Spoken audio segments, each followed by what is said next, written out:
guys, it is GreatFairyCari, and I just want to thank you guys so much. Today we hit 4,000 subscribers. You guys are amazing. I appreciate you all so much and all of your awesome comments.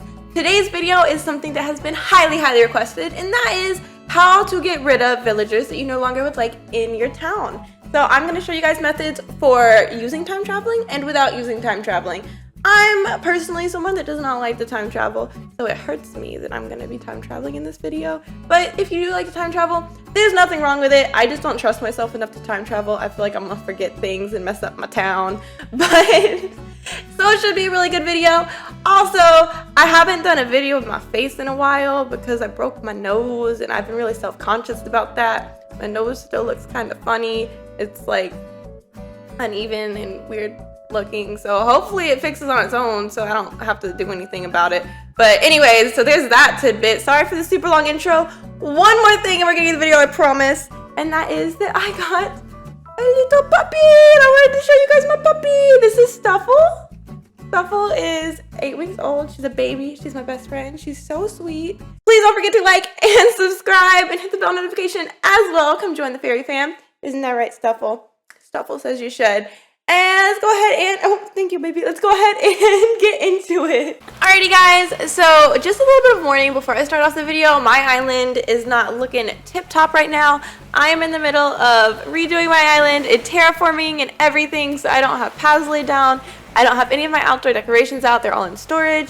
Once I get everything organized and where I want it to be, then I am going to move forward with having my island look all thick and spam, and I'll be sure to show it to you guys in the next day or two once it's ready. So just keep that in mind when I'm walking around. It looks a little bare. So this first tip I'm going to tell you is something I had no idea about. Someone actually told me about it, and it's really good for if you have 10 villagers already and you would like to get a new villager move onto your island. So what you're going to do is Isabel's going to tell you one morning, oh, there's someone at your campsite. And instead of going over to the handy-dandy little campsite, you head straight to Isabel and you go talk to her. Also, I put my campsite on the beach because I thought it'd be really cute there and I have a lot of good ideas for it. So I'm really excited to see how it turns out. So now that you're at town hall, you're going to go ahead and talk to Isabel. Now, when you're talking to Isabel, you're going to want to complain about a villager, and that'll be the villager that you'd like to move out. So you are going to say, discuss a resident. So she's going to ask you if you're having problem with the resident, and so she's going to want to know who it is you're having a problem with.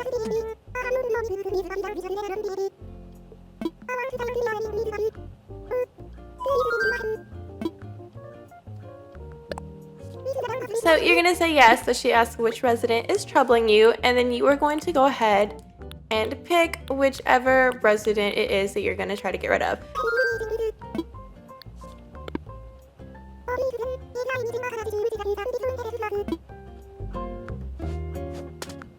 Now, if you're just trying to get a resident to move out and there's not someone at your campsite and you don't have 10 villagers, complaining isn't going to really do anything. The purpose for being able to complain about a villager is so that if it was a previous resident of someone else's town and they were to give that villager like clothing that they customized themselves that was inappropriate, or if they had taught them a phrase that was inappropriate, they can just kind of reset the phrase back to the regular one and it's no longer offensive. But I'll explain why it's important for this situation in a moment. So the next thing you're going to want to do after you talk to Isabel and you complain about the resident you would like to get rid of, all of my villagers are running right now. The next thing you're going to do is go back to your campsite. And once you're back at the campsite, pretend there's a villager there. You're going to talk to the villager, you're going to talk to it again. So they're like, ooh, Kokiri, or whatever your town is named, is so nice. I would like to live here. And then you're going to say, well, why don't you? And they're going to be like, well, there's already a lot of people living here. Like, maybe someone should move. And then you'll be like, yeah, someone can totally move. So they'll scurry off to resident services. They'll talk to Isabel. And as long as you went to Isabel and you complained about a certain resident, just one, right before you came over to the campground, then most likely the resident that you complained about will be the one that Isabel says would be the best to get you to talk to them to get them to move out of the island. I hope that makes sense. I feel like I just explained that absolutely horribly. So then you'll talk back to the villager once they're back at the campsite, and they will tell you they talked to Isabel, and then give you the name of the person that you're supposed to talk to move out of the island. And hopefully, if all goes well, it's the person you complained about, and so that person's out.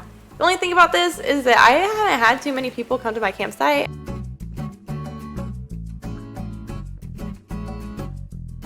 A lot of people are caging in the villagers that they would like to move. I don't think that really works. So what I've done is I caged in Opal and then Hugh I'm just going to ignore, and I'm going to see which one's the first to move out. So yeah, so there's Hugh over here. We're just not going to, well, he was over here. There's Hugh over there. I'm not going to get too close because I don't want to talk to him. But there's Hugh right here sitting by the pond doing his thing.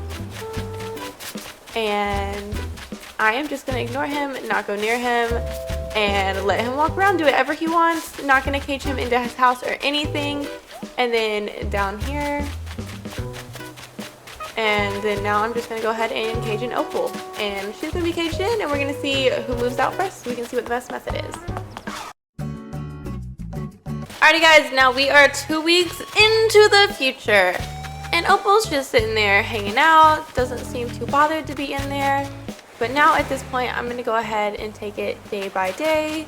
So I'm going to go ahead and move it 1 day forward. Alright guys, when you see the little bubble appear over the head, you want to go talk to them because they're thinking about skedaddling.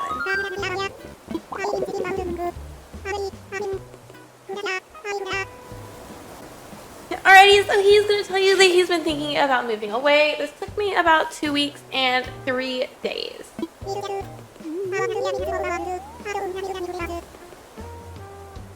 I'm going to go ahead and wish him luck and send him on his way.